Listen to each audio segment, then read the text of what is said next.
Okay, 3, 2, 1, let's go. Okay, so hello guys. Hello. Hindi ko sure kung if my mic is audible, pero this will do.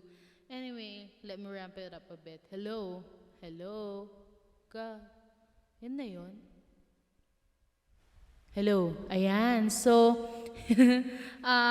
so last time we have ended up with this lesson right here, with this part right here. So, this is your challenge to so remove and then read and then list. We all have those functions in there. So we also added the title and the body in the yards command so that when we're going to run this, we're going to have like node, cd notes app first. Okay, and then we're going to have the node app, the JS, and then we're going to have the title is equal to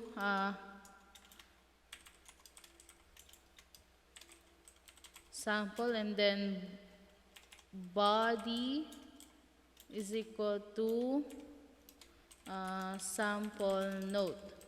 Okay, so we're going to call first the command that we're using. So we're going to have here like the title and the body. So as you can see, just copied the what we have done on the title. We have the demand option true and the type string.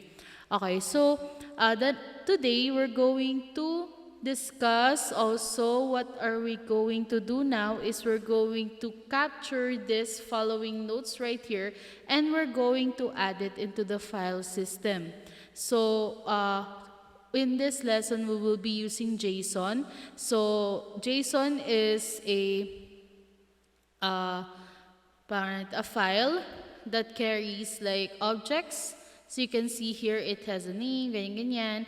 You can all determine that the variable, maybe the variable name, or and then the things that are inside of this. So and we also have the package lock JSON right here.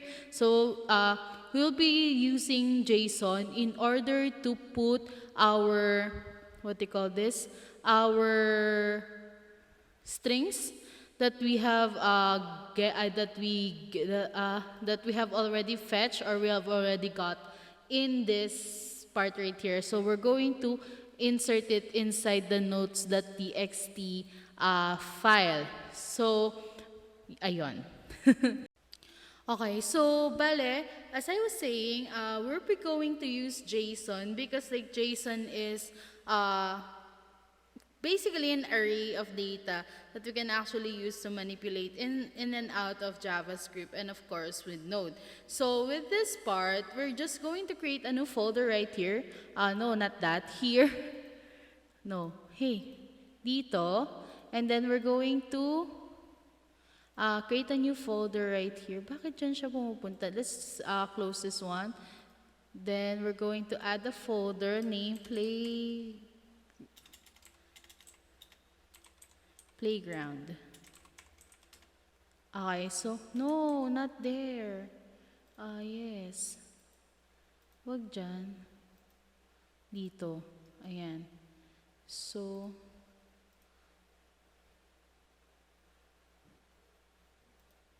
ayan. Where number siya sa loob? Bakit? Okay, so,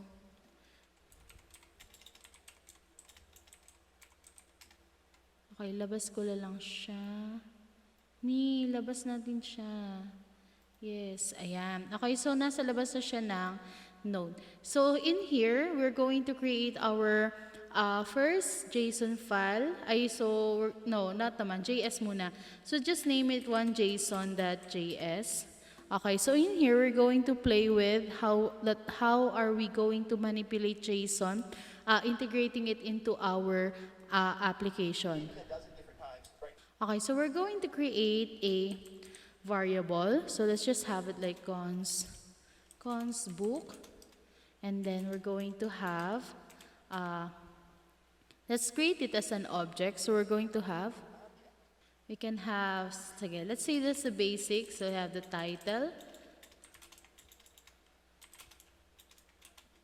and the author. Okay, so we're going to have our, oh sorry, not that. It's like this bala. Sorry. And then author. So we're going to just have, sige, default in our stars. And then have the author John Green. Yeah, there. So we're going to save this. Okay. Next thing is we're going to use some methods that are integrated with JSON. So we're going to have JSON. Then we have stringify. So this will be converting the objects right here into string. Then I'm just going to have like book right here. Okay, so there. Okay. Where was that? Okay, so let's just put this in a variable. So book JSON. Let's just say book JSON. And then you have JSON, the stringify that book. And then if we're going to print this, console.log. So we have, see, parang JSON right here. So we're going to run this one. So cd dot lang tayo. Labas tayo doon. Then cd playground.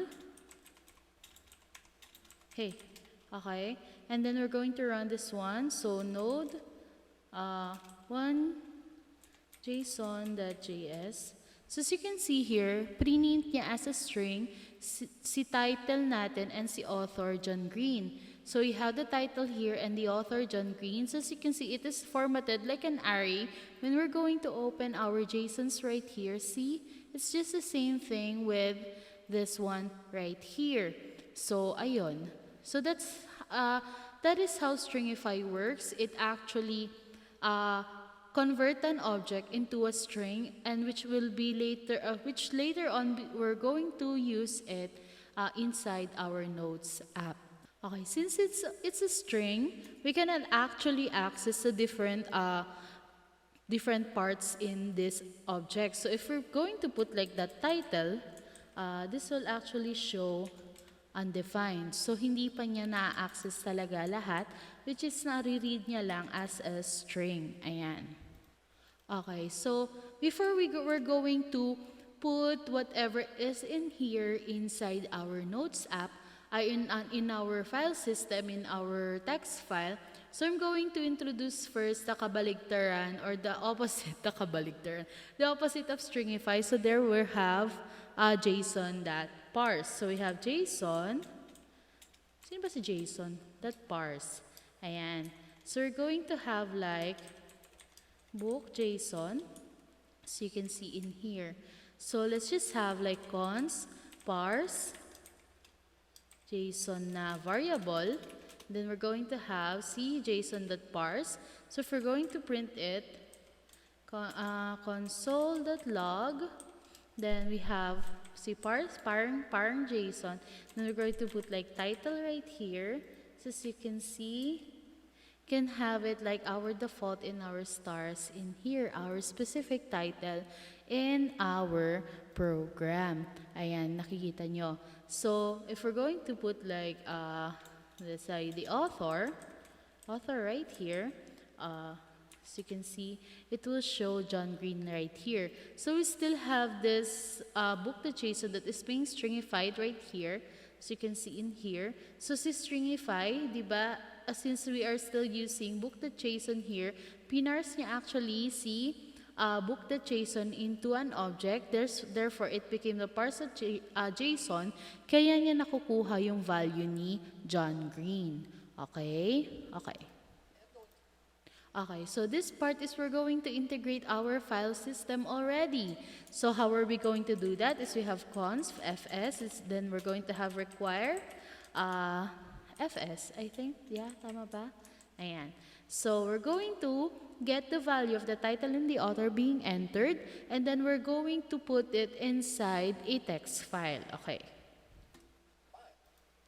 Okay, so since we have already stringified this part, sige, delete muna natin itong part na to, okay? Yeah. So we're going to have the fs dot, hey, fs dot, alright, right file sync, SINC, and then we're going to have our file name right here. Since we want that we're going to put the files, we want that these things right here, we're going to integrate it into a JSON file. So we're going to create a JSON file right here. So let's just say that JSON right here, and then, okay, so we're going to what? We're going to pass our JSON data. So we're going to have the book.json right here. So if we're going to save this one and we're going to run this one, oh, there's an error. Sorry. Shemay, namalagkit. Ayan. Ha, mama. Ay, sorry. Okay. Then save, and then we're going to run. So as you can see, it created this JSON file where we have our title and our author, John Green, already. We can format this to look like something like this, but it doesn't matter because it's just the same naman kahit papano. Okay, so we already have our JSON file right here. Okay, we proceed. Okay, so the next thing that we're going to do is we're going to access our JSON pabalik sa ating program right here. So before we do that, we want to just comment these things right here. Ayan.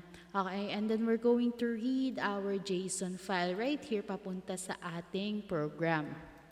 Okay, so we're going to integrate what you have learned about file system. We're going to fs, then read file sync, and then we're going to call our friend one, then JSON, the JSON.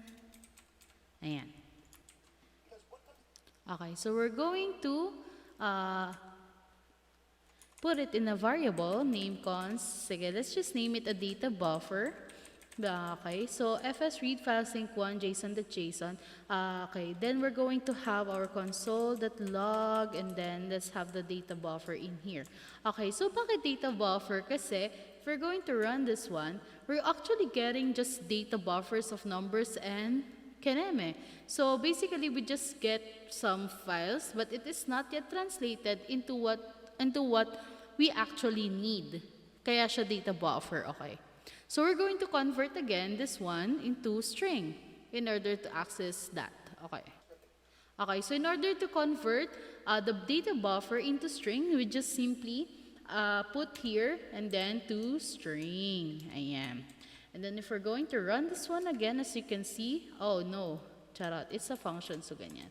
Okay, so as you can see, we already have our string, that is the title and the author, John Green. So again, in order to access it, we should just need to convert it into a string, basically, yon. So if we need to create this, like in a data concept, so just have it like, I'm just going to delete this one. So again, for the sake, just put another line here. So const data JSON, maybe. The data from the JSON, so we're going to have the data buffer dot to string. Okay, so we're going to delete this one already. Okay, in order to get the final data, we're going to have the const, then have the data right here, and then we have the JSON that parse, then we're going to use the data JSON right here. Yeah. Ayan. Okay, so we're going to check if we already got the data that we need. So console.log, let's just have cdata.title. Okay, so if we're going to run this one, okay. Ano nangyari? Si JSON parse, data.json. So, save, and then we're going to run this one. So you can see we already got our title, default in our stars. So we just see, blah, blah, blah. Basically, just fetch this thing right here, and then we put it already kung saan natin siya kailangan. This place is about to go. Okay, so basically that's it. That's how you're going to manipulate JSON file in order to get your data, etc. So what you're going to do now is, wait lang, movie magic. Okay, for the sake of our challenge or our exercise right now, you're going to open your JSON file right here. Then you're going to add sige, let's just see. What? Okay. So we're going to have this one name, Andrew, planet Earth, and age 27. And then, okay, for your challenge, ta-da! Okay, so this is your challenge. You're going to work with the JSON file and the JSON and the file system. So as you can see here, we've already edited our JSON right here. So we have the name, Andrew, planet Earth, and age 27. So you're going to load and parse the JSON data, change the name and age property using your info, stringify it to change object and override the original data, and test your work by viewing the JSON file. So again, upload this LMS and we'll be discussing the next part, of course, next meeting. Bye!